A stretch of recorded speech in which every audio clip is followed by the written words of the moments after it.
The following and all of our free content is brought to you by our sponsors and our patrons over at patreon.com/addressinggettysburg. When you can't come to Gettysburg, we want to bring Gettysburg to you, but that requires people and your support. So go to patreon.com/addressinggettysburg and please become a patron today. All right, so see, I've got so much stuff hanging off of me.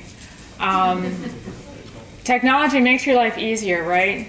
Except there's like 4 cords, 3 microphones. All right, well, it's 1:30, so I think we are going to go ahead and get started. It's nice to see everybody. It's been a while. All right, well, I would like to welcome everyone to Gettysburg National Military Park. My name is Angie Atkinson, Supervisory Park Ranger here at the park. And man, it's different being on this side of the podium. It's been a while. It really has. But exciting to be back and talking about a variety of different things.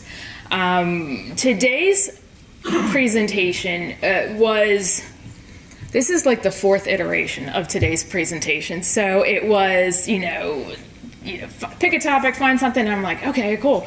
So I started digging into stuff, and, I went all the way and jumped in the deep end rather than, starting where you should, from the shallow end and kind of working your way up. So what I think I've actually have here is a multi-part series. So hold on for, 2023. So looking at framing the field, I dove in and I was looking at maps and land acquisitions and all this stuff, and I was like, we should probably step it back a few and first talk about how we got to 1895 and the creation of the battlefield. So I thought, let's set this up, because knowing what else was in the archives and what else I was looking at, I really wanted to give that stuff its due diligence, and just the way some things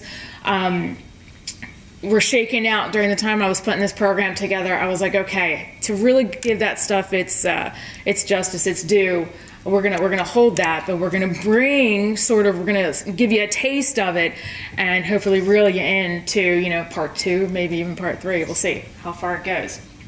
So what we're gonna do today is look at framing the field.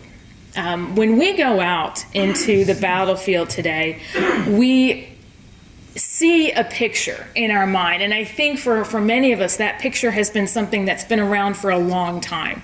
Other than some buildings that were here and now are no longer, some fence rails, I would say pretty much the gist of the battlefield has been something we're familiar with. A couple of more recent stats, plus or minus a few,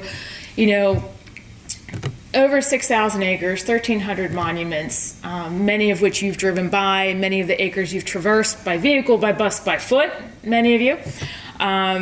We've brought back orchards, we've brought back fence lines and redone some stone walls.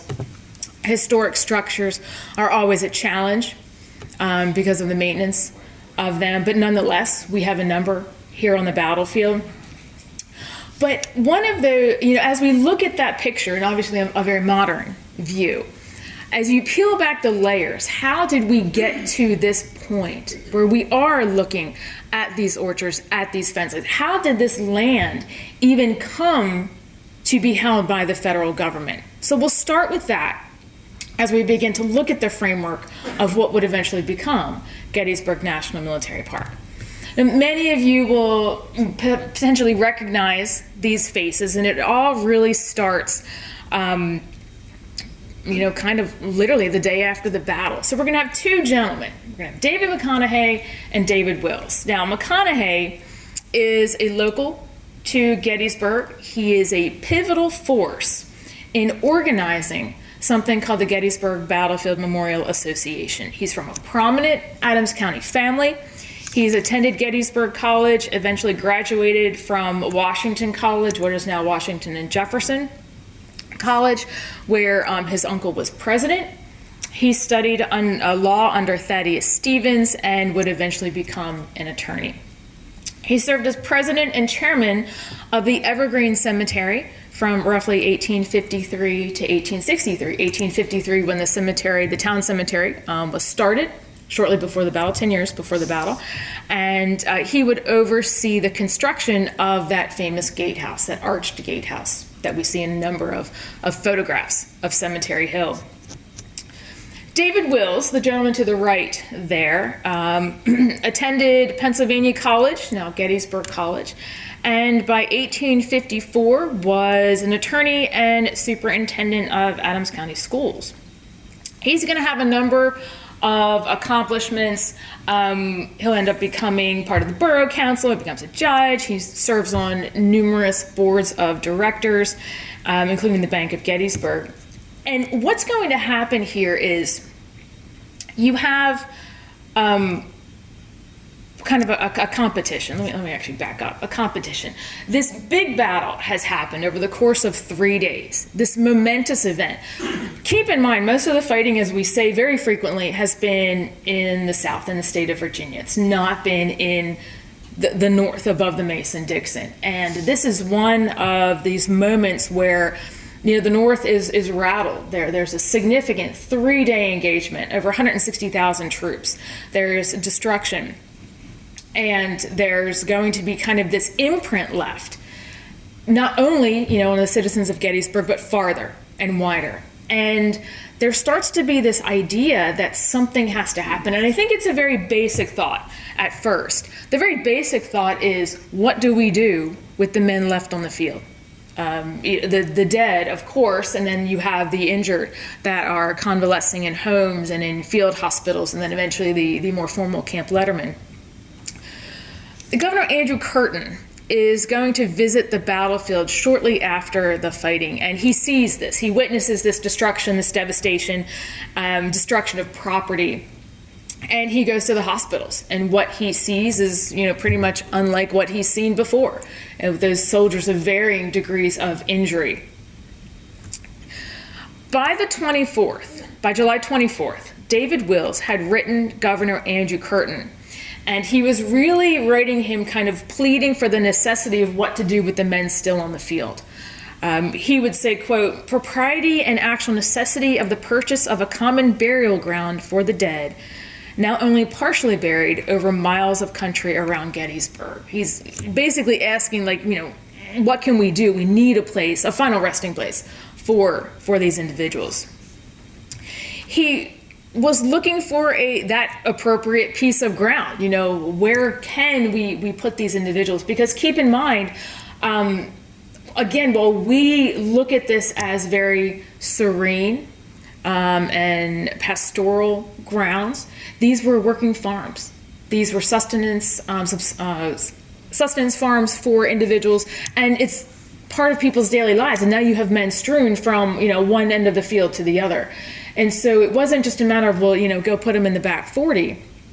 It really needed to be functional for the people of Gettysburg, the farmers on the outlying areas, but also respectful and really, honoring the dead, which is one of Willis's aims.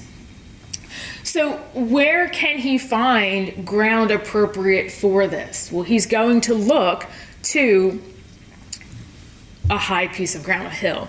And he's going to describe this elevated piece of ground on the Baltimore Turnpike, basically right opposite the cemetery, the town cemetery. He would say that, quote, "It was key to the whole line of our defenses, the apex of the triangular line of battle. It is the spot above all others for the honorable burial for the dead who have fallen on those fields." So looking at that, he's taking a look at cemetery, or what we would eventually call Cemetery Hill, and he's noticing that it has a panoramic view across these farm fields where these men had lost their lives. And so, also being adjacent to the town cemetery, it made logical sense to him to go to Governor Curtin and be like, this is the place. This is where we should bury these men. And Curtin was of the same opinion. Curtin would quickly approve that request and would appoint David Willis agent of the commission. And he would entrust him to handle correspondence and handle all the maneuvers and management decisions that would be necessary. And he would entrust that wills would be corresponding with the governors of the states of the men who died here. Keeping in mind that if you're from Minnesota or Ohio, you are thousands of miles away from Gettysburg, Pennsylvania. And the assumption that they want their men buried in this area is one thing, but corresponding and making sure that that is truly something that those governors and family members wanted is something else. So David Wills is now interested in creating this final resting place, this cemetery. He, though, was of the opinion that it needed to be its own place. Knowing that, of course, he wanted space on the cemetery hill, knowing that the town cemetery was present, he did want, though, its own name, its own location. He wanted it decidedly separate from Evergreen. Now, McConaughey, on the other hand, was president, as I said, of the Evergreen Cemetery Association, had already secured that land. So while Wills was interested in burying these men, that land was already owned by someone else. And David McConaughey had done something extremely shrewd. He had kind of taken a look at what land was available for purchase, knowing that's right adjacent to his cemetery, and went ahead and purchased that. McConaughey had also written Governor Curtin, July 25th, 1863, about his plans for the fields surrounding Gettysburg. So you can see initially all these things are kind of in motion at the very same time. A lot of people maybe, I don't know for sure, but maybe not talking to each other, or maybe, kind of wanting to do their own thing on their own line. But McConaughey had written Curtin about his plans for the fields surrounding Gettysburg, and again that he had secured the lands adjacent to the town cemetery, to Evergreen. He was of the opinion that somehow we could include both cemeteries in this. Now, whether it would be two cemeteries managed under one person, whether they would all be under the umbrella of one cemetery, I don't know if that was quite fleshed out yet, but he was very interested in having a relationship with Evergreen in some shape, form, or fashion. It likely boiled down to finances, because Evergreen Cemetery was not doing well at that time. And so here was an opportunity to, be able to do two things. Number one, be able to provide burial for the men on the field, for the Union soldiers on the field, but also then to be able to maybe, elicit some type of funding that could really help support the town cemetery. Again, he wanted them to both be in one enclosure and, quote, all under the control, supervision, and management of the local cemetery association. So you got these two gentlemen dueling for this. But eventually, David Wills will prevail. And long story short, David McConaughey will sell the land to David Wills. He will sell about 12 acres. On August 14th, 1863, for about $2,400. There's one caveat, though, that McConaughey will issue with the sale, and that is this. He says, quote, he's requesting, quote, an open iron railing enclosure of ordinary height be made and maintained by the state upon the division lines between said lands. So what he didn't want was a massive wall blocking the view. He didn't want anything that would kind of prevent that sight line from being continued through that fence. I think for a couple reasons. We can probably extrapolate that. Number one, he wanted the town cemetery to be able to be seen. He didn't want it walled off by however, this future cemetery, the soldier cemetery was going to be designed.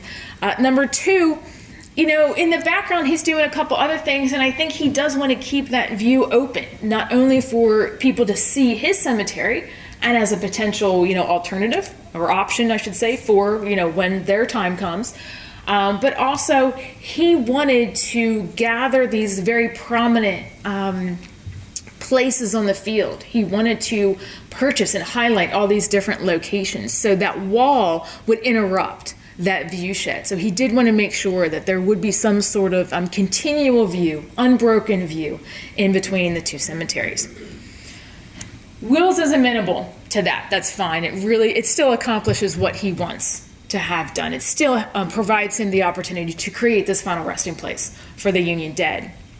12 acres is okay. He's looking, though, at a couple more land tracts, and a few days after that, he will purchase another additional 5 acres to comprise the magic number, which we use often today, which is 17 acres that comprise the Soldiers National Cemetery.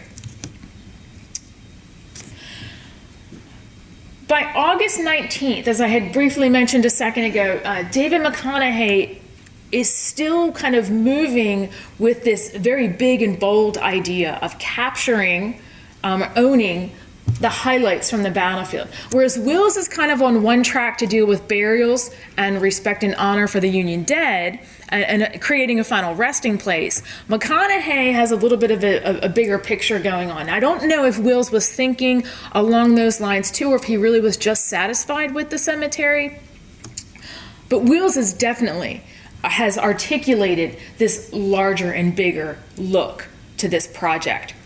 So by August 19th, he had taken some of his personal funds and he would start purchasing tracts of land as available, and he would end up with places on McKnight's Hill or Stevens Knoll, East Cemetery Hill. He would purchase some on the west face of Little Round Top, some on Culp's Hill, some on Big Round Top. We're not talking massive swaths, but again, enough to hold on to a piece of that prominent location. And he's also churning with this idea that he will eventually propose to a number of prominent individuals in Gettysburg the idea of creating this battlefield comprised of the most striking and interesting portions of the battleground. So really, what are the highlights? Where are the places where some of this intense fighting took place? And one of the maps that you see here, you can see these kind of splotches of red, areas of interest where, yes, some of the most intense fighting did take place here on the field. You know, he would want the heights of Cemetery Hill in the center. He would want the wonderful stone defenses of Little Round Top. And of course, looking at Culp's Hill with the extensive timber breastworks, the withering effects of our musketry fire, basically upon them. The battlefield, the intense firefighting is still there for people to see. It's not gone away in these few months. It's very clear as to which of these areas were some of the hottest fighting on the field. Well, Willis gets the cemetery, so to speak, and he's going to be working on that process. McConaughey is still got this battlefield idea moving. He's going to take this, having conversations with individuals, but also taking it to the media, to the press, and going to the Adams Sentinel. They will run an article of his calling for the creation of this battlefield. He's hoping for statewide committees that will help support this, and he's offering shares of this Gettysburg Battlefield Memorial Association for $10. You can buy a share and join in on saving chunks of land. Not a new idea. If you get mailers every once in a while, it started way back in 1863. His vision, though, is this very large memorial to what happened here at Gettysburg. And now it does seem to be possible. There starts to be some traction on this. About 26 prominent citizens from Gettysburg will come forward and they will support his plan. They will voice support through local articles in the papers. There will be public meetings, the one on September 5, where he will articulate the desire to purchase these landmarks and for this entity to be formalized as the Battlefield Memorial Association. And by 1864, that is exactly what happens. The Gettysburg Battlefield Memorial Association, the GBMA, as we like to call it, was incorporated. They could issue shares now to those interested. They would create a board of directors. They would, quote, erect works of art and taste. They would eventually add avenues or roads. Maybe not to the degree that we're used to, but the idea, the concept that a road is moving through some of this land. They would plant trees. They would regulate visitor behavior. But But one of the things that they wanted to do was really take something that was horrible, that was horrific, that left an imprint on the field, and make it something dramatic and scenic. Really change it from that killing field to more of a park-like atmosphere. While he's doing that, while he's trying to get this GBMA up and running, David Wills has been full bore moving on with this soldier cemetery. And he has really taken steps to advance from just having 17 acres to coming up with an actual plan, a design, and a process for these men. So what will happen is the design will go to William Saunders, working out of the Department of Agriculture. He's a Scottish horticulturist, landscape architect.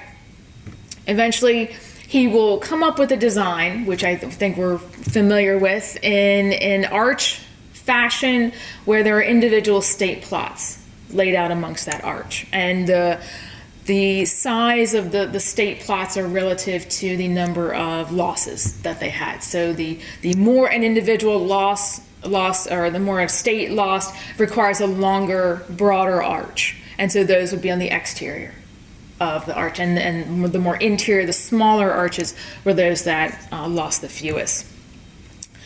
There's going to be a meeting in Harrisburg of the commissioners of the cemetery, and they will meet in December of 1864. They'll approve the design, and it will be agreed that the Commonwealth of Pennsylvania will hold title to the land. It will be managed by the trustees from the states represented. So as Wills got the approval from Curtin to contact all the governors from their states, now they have a vested interest also in management of the cemetery.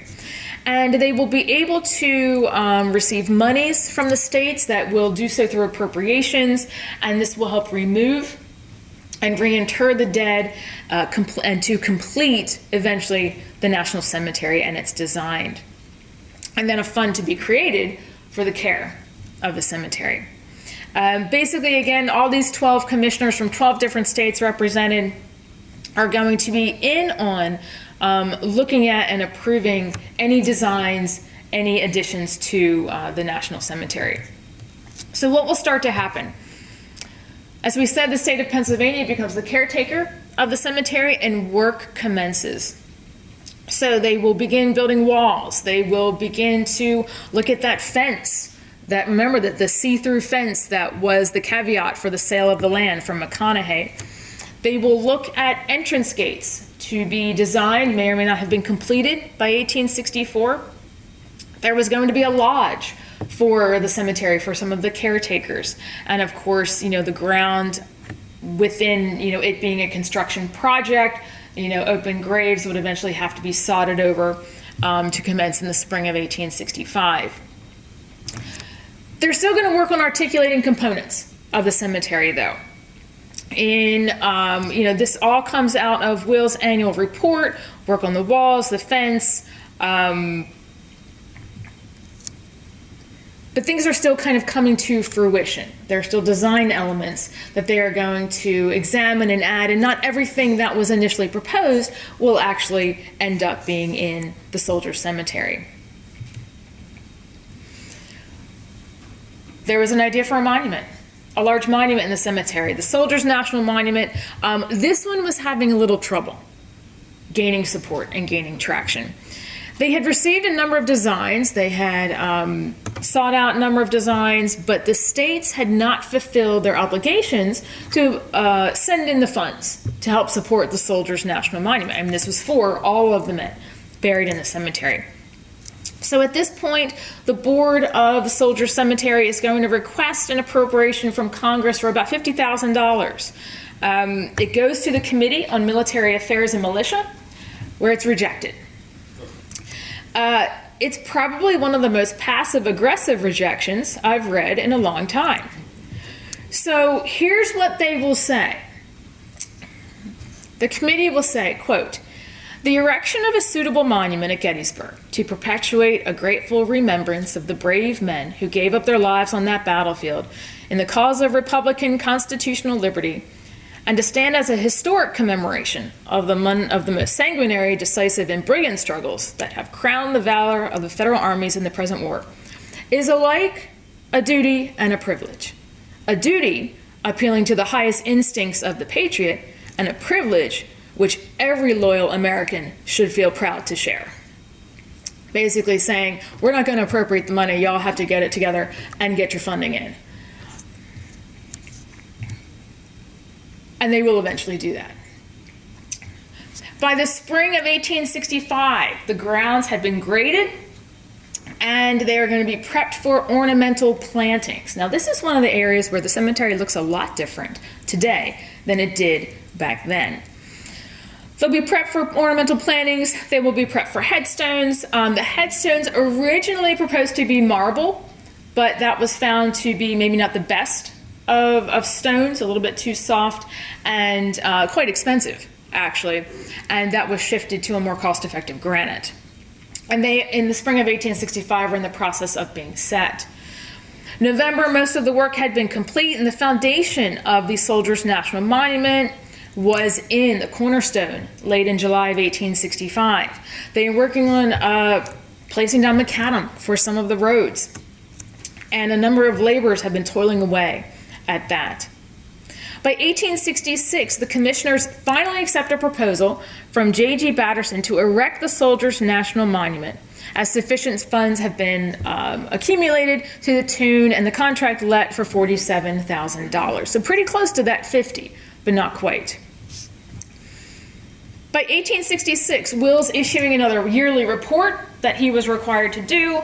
He will say that, and this was something that didn't happen right away, but eventually would take place because of some readability issues. But Wills would report that, I had all the letters on the headstones painted with a durable composition paint at the rate of $1 per 100 letters. The number of letters painted was 46,102. So initially, those letters were not that dark black paint that you see, but however, due to readability, they decided to change that from the initial plans. By 1868, the Soldiers' National Cemetery, there's a number of congressional acts and things going on in the background that are going to be passed before its actual creation and then during its creation and maintenance, is going to be managed now by the War Department. The commissioners having charge and care of the Soldiers' National Cemetery transfer all the right, title, interest, and care of the said Soldiers' National Cemetery upon the completion of the same to the government of the United States. So Wills had achieved his objective. He had created that final resting place, and he had a designed landscape that was fitting for those honored dead. All in all, a few things to wrap up as the 1860s were coming to a close. The Soldiers' National Monument is complete in 1869. The Reynolds statue is done in 1872, and you've got about $140,000 worth of work occurring between 1864 and 1872. The state contributions to that, all in all, about $129,000. And May 1, 1872, everything is now officially transferred over to the War Department, with the government taking full possession. So while that has been happening, just in the cemetery action, what has the GBMA been up to? Well, as we said, they could issue shares. They had created a board. They were there to erect works of art and taste, eventually create avenues, plant trees, etc. By 1866, they would receive the authority from the state of Pennsylvania to apply legal penalties and law enforcement procedures if destruction of monuments or commemorative resources occurred. They could survey and lay out roads, they could construct fences to enclose earthworks or breastworks, and they could plant trees along the avenues. McConaughey will eventually, by 1867 into 1868, be reimbursed for all the monies that he had expended of his own personal account for purchase of those lands. He will now be reimbursed for that as the GBMA had taken shape.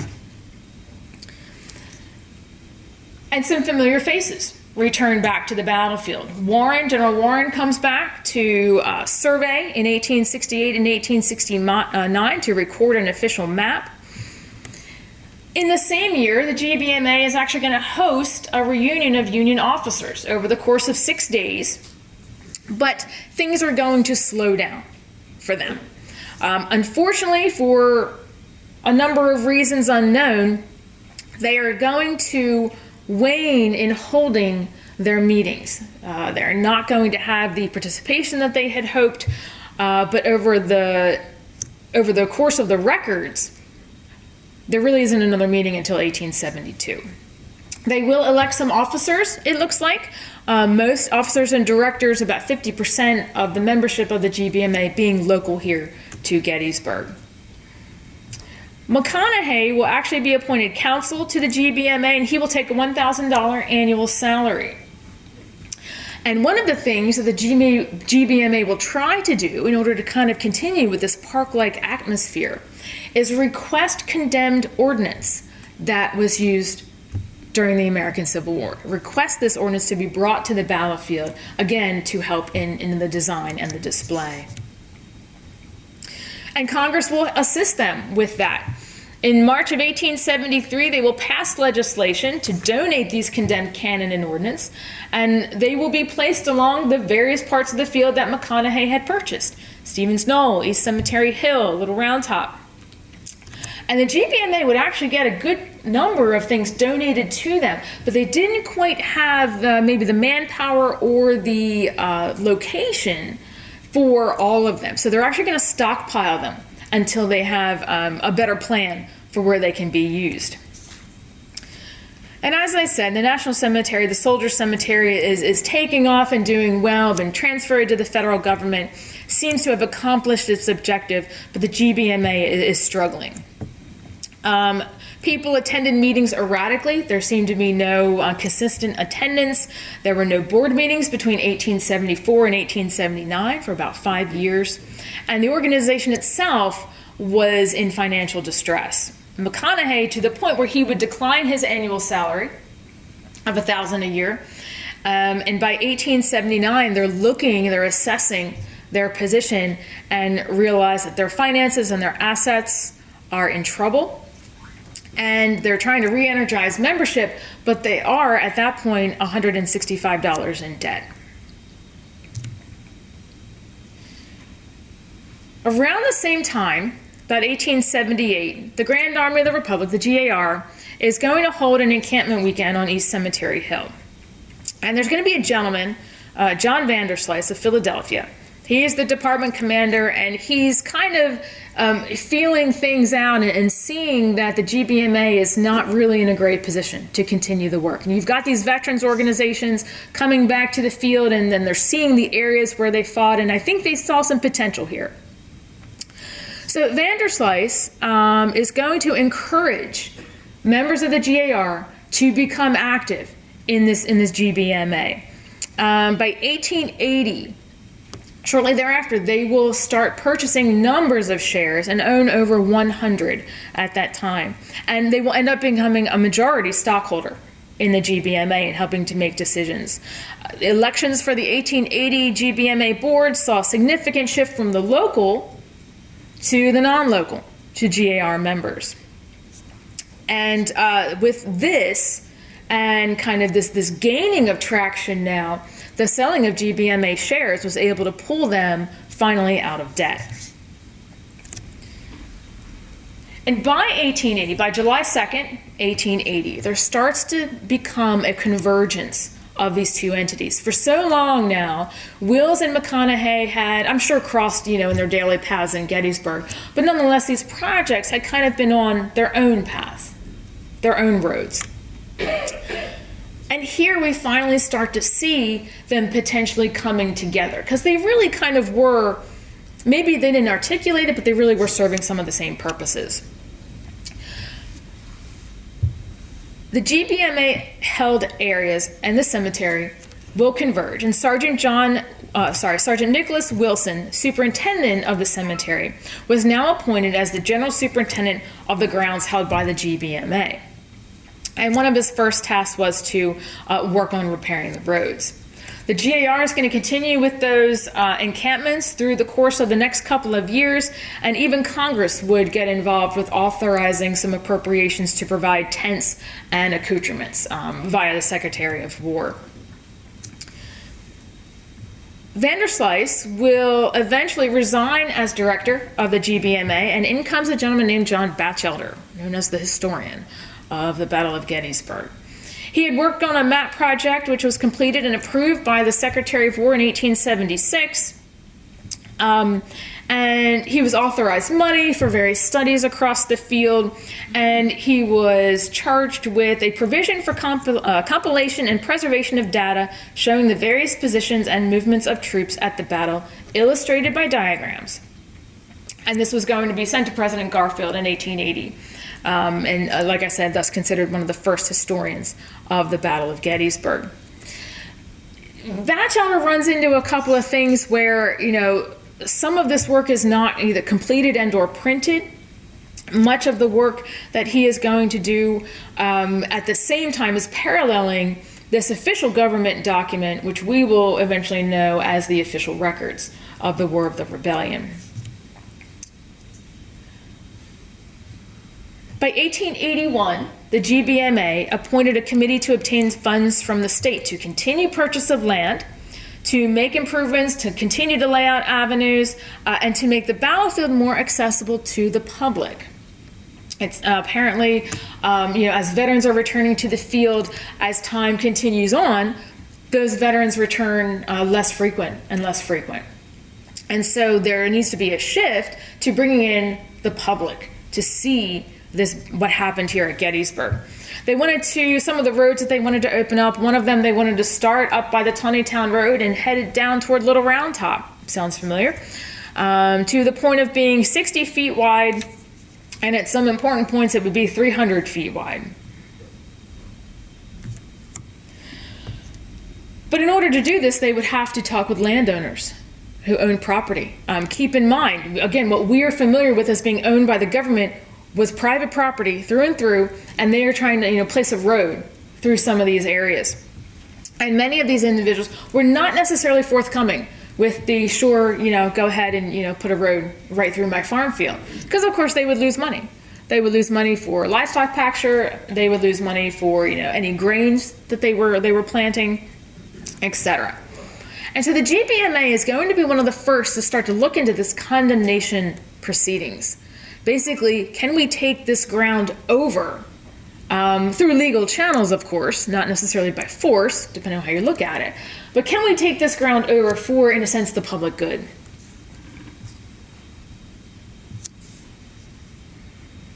All right. All right. Looking at the state committees, they are still trying to gain funds. They're still trying to lay out lands or lay out roads, but the 1870s were difficult.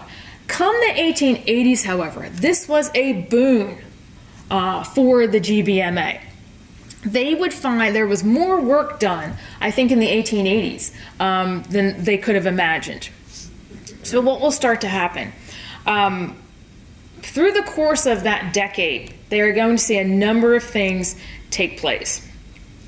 Let's see. Okay. So by 1882, a lot of this initial work is being accomplished. They've now worked on the avenue from Taneytown to Little Round Top. They will now own 150 acres. They're looking to own another 40 that were owned by General Crawford down in what we call the Valley of Death. They were working on iron fencing to line the avenues. They were proceeding with the erection of monuments. They were macadamizing roads for ease of use in certain spots, not the whole area, but in certain spots. They had purchased 32 acres south of Culp's Hill, including Spangler Spring. They had purchased the ground for the Second Massachusetts Monument, areas in the wheat field and the woods south of it, and eventually would find that their funds were exhausted. few years later, by 1885, they will accumulate the areas where Reynolds fell, the grove of trees where Reynolds fell, the areas of both Round Tops, Culp's Hill, the Union line from Cemetery Hill to Round Top. Now they have the Crawford Tract plus Devil's Den and the ground lying in between. And they're going to publish a pamphlet of all of their accomplishment, articulating the urgent need for funds, kind of, opining to folks, encouraging folks to buy shares and donate so that this battlefield might come to fruition. By 1885, you will see monuments erected for Pennsylvania, Massachusetts, Connecticut, New York. And then, as more and more things start to happen, they will notice that sometimes there's some disgruntled individuals putting up some of these monuments. And they will resolve to, in June 1885, to require now monuments to have flank markers so that we can truly understand where this unit was in relation to the next. And they, of course, said whenever practicable. Their intent was to keep the grounds as close as they could be to those at the time of the battle. Except, of course, by so far as as they would say, as the marks have been effaced by the operations of natural causes. And you can't keep everything, but as close as they could to that original battlefield is what they were looking to preserve. They would also erect guide boards at important points. The early wayfinding, hey, this is what happened here. Stop and read and check it out. They would put them at, where troops were, where interesting events happened. In addition, they would have 40 pieces of artillery that had been mounted along different parts of the battlefield. Here's where that stockpiling probably came in handy, to come back to that and be able to now mark the field with batteries. More and more lands were sought. They wanted things as far as Rock Creek. They wanted land west of Little Round Top now. And they wanted to really try and get the entire extent of the Union line. They were hoping that by doing so, they were, number one, preserving them, and they were also allowing people to utilize them, both tourist and military. John Batchelder will now be appointed as superintendent of tablets and legends. And Massachusetts, by 1883, will bring forward roughly $5,000 to start to mark some of their locations.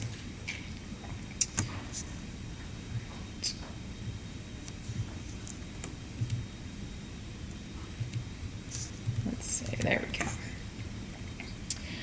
During this time, though, as the GBMA is building and building this battlefield, as the cemetery has already been built. We're kind of looking at it in like a microcosm. But keep in mind there are some other things occurring at the same time. This was a time period in which preservation and conservation were becoming quite popular.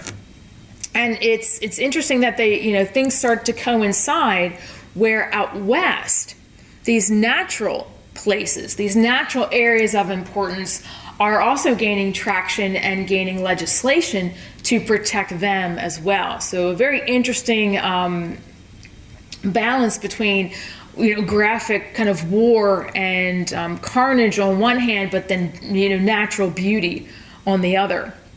So Congress is going to establish some of the first scenic parks, what would become national parks, during this time. So you've got Yosemite, Sequoia, a park known as General Grant. They're all organized or authorized in 1890. You've got Mount Rainier being authorized in 1899. And it's really kind of capturing the spirit of the times. Congress is also going to authorize a park down in Washington, D.C. called Rock Creek. And it's going to be one of a number of kind of these metropolitan green areas that start to spring up. And you have places, comparable to that in New York City in Central Park. You have Fairmount Park over in Philadelphia. Rock Creek, of course, which would eventually become part of the National Park System. In 1890, Congress back to the East Coast and back to the military side of things, starts taking a look at some of these other battlefields. And in that time, in 1890, they will again start to authorize the process of creating these national military parks. Chickamauga, Chattanooga to be one of the first. Soon to follow, not in any specific order, but Shiloh, Vicksburg, Antietam, and of course Gettysburg.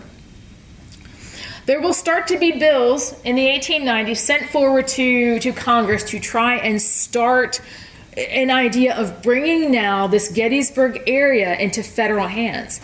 Other than the cemetery, remember, the rest of this, quote, battlefield is run by a private organization. It's not run by the federal government. And so now a bill will be introduced by Henry Bingham to, quote, for marking the lines of battle and the positions. In this case, he's introducing it to mark the lines of the Army of Northern Virginia. The charter for the GBMA had not included that. The charter for the GBMA had only included for the Union battle line. That's why we kind of talked about that road from Taneytown down to Little Round Top. Had not mentioned anything on what we would call today the Seminary Ridge Line area. And so now there starts to be some traction in Congress with bills being passed and moved forward to try and incorporate something a little bit larger. So he's going to bring a bill forward, and these are going to run up and run down, and there's going to be multiple amendments sent forward. But soon they are going to find that they have to amend some things, and eventually that there will be some commissioners on and overseeing the battlefield. On August 27, 1890, there's going to be another bill sent forward. It's going to replace that original bill, and this will now provide the Secretary of War the ability to establish commissioners over this battlefield. Recommendation through this bill is that one be an engineer, either from the active or retired Army, an officer from the Army of the Northern Virginia, and one would be John Batchelder. And Batchelder had been working with the GBMA. Remember, he had been superintendent of tablets and legends, so he was the one person that was really coming with that holistic story of what happened on the field by looking at the boots on the ground.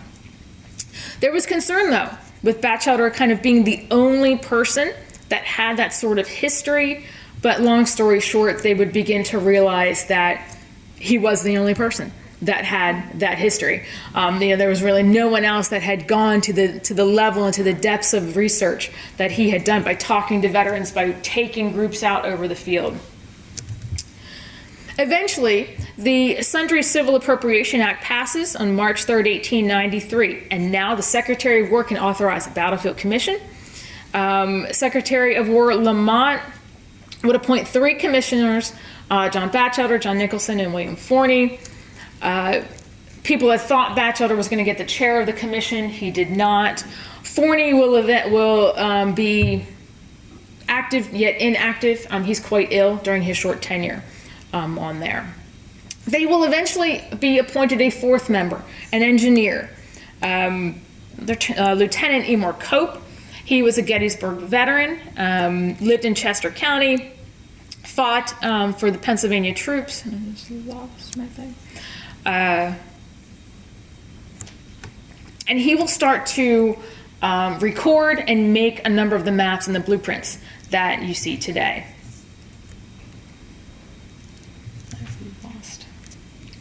All right.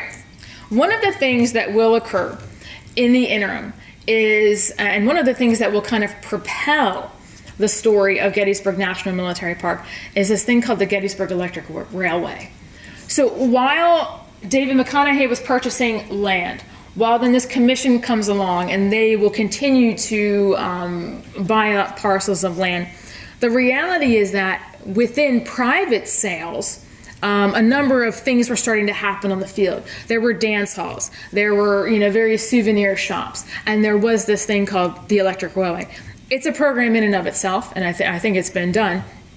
But nonetheless, what's going to happen is it's going to, in a sense, cross right through some extremely important portions of the battlefield. And this is at the consternation of these commissioners now. because they are unable to, in a sense, fulfill what they believe is their duty, and now they've got this kind of other commercial enterprise, in some of the most important parts of the Gettysburg battlefield. So what will happen is eventually this will go to court, and what is realized is by Secretary of War Lamont. He himself had a keen interest in this battlefield. He had visited the battlefield, brought his wife up, had taken a look at the ground, and realized that it was imperative that they remove the Gettysburg Electric Railway from the field. And he would say that there was an imminent danger that portions of the battlefield may be irreparably lost. In June of 1894, Commission recommends that the Secretary of War, the Commission recommends, the Secretary of War approves, and the Attorney General begins condemnation proceedings for the Gettysburg Electric Railway. But what's going to happen is there's going to be concern about the wording of the charters, the initial purposes of what was the GBMA and then eventually the Commission, is that their main purpose was to preserve the lines of battle. Nowhere did it say they were there to create a park. Nowhere did it say they were to create or manage thousands of acres for the enjoyment of the future of America. It was very, very specific as to what they were to do. Very, very much articulated. Preserve the battle lines. And that's your role. So initially, their proposition to halt the Gettysburg Railway will be overturned, and the Gettysburg Railway is good to go and continue what they're doing. Eventually, the case makes it up to the Supreme Court, where at that point there is a unanimous decision to overturn that, and the Gettysburg Railway is, in a sense, no longer. By December of 1894, Representative Daniel Sickles will introduce another bill to establish Gettysburg National Military Park. Keep in mind, there had already been a couple bills to kind of start things, and I think unfortunately some of those guys get lost in the bigger story. But what they did was they were there to establish the battle lines. Here, he is actually articulating it as a national park, as a larger entity to be managed with a little bit larger purpose. So 1894, he sends in H.R. 8096 to establish the National Military Park at Gettysburg, Pennsylvania. Makes it to the House floor. It needs some amendments because it needs to change some language because that sundry bill was already in play. It will make those technical changes, and it will pass the House, and it will eventually pass the Senate. On February 11th, 1895, it is signed by President Grover Cleveland, who approves the bill, and thus Gettysburg is now a national military park. With that brings us up to 1895, and this is where we will stop. Because what we've done is we've now taken private land upon which a massive engagement took place, and the Union and Confederate dead remain. We had two individuals who took the initial steps to see that something was done. I'm not sure if either of them knew or had that big picture, maybe McConaughey more so than Willis. But nonetheless, they started on different paths, parallel paths, as we would see later, but two different paths to start. Eventually, they'll converge, where the cemetery is taken over by the federal government, and then battlefield commissioners are put into place. And now we've reached a point where all of this idea, and even the lands, are now within the jurisdiction of the federal government. The GBMA will sign over their titles, their tracts of lands to the U.S. War Department. It's at this point, February 11, 1895, that we have now taken private and GBMA and put them all together under this concept of a national park. So as we've been constructing, and we'll still keep constructing, but as we've been constructing this idea from 1895 on, and on, now we start to administrate. this as Gettysburg National Military Park. So with that, I'm going to end my talk. Thank you for coming out on this holiday weekend. We will hopefully have part 2 as where we start to look at how this military park is now going to be built. So many of the things that you see, the towers, the roads, how did these things come to fruition? So that we'll be looking at that maybe next year. All right. Okay, everyone. Thank you so much for coming out. I appreciate it.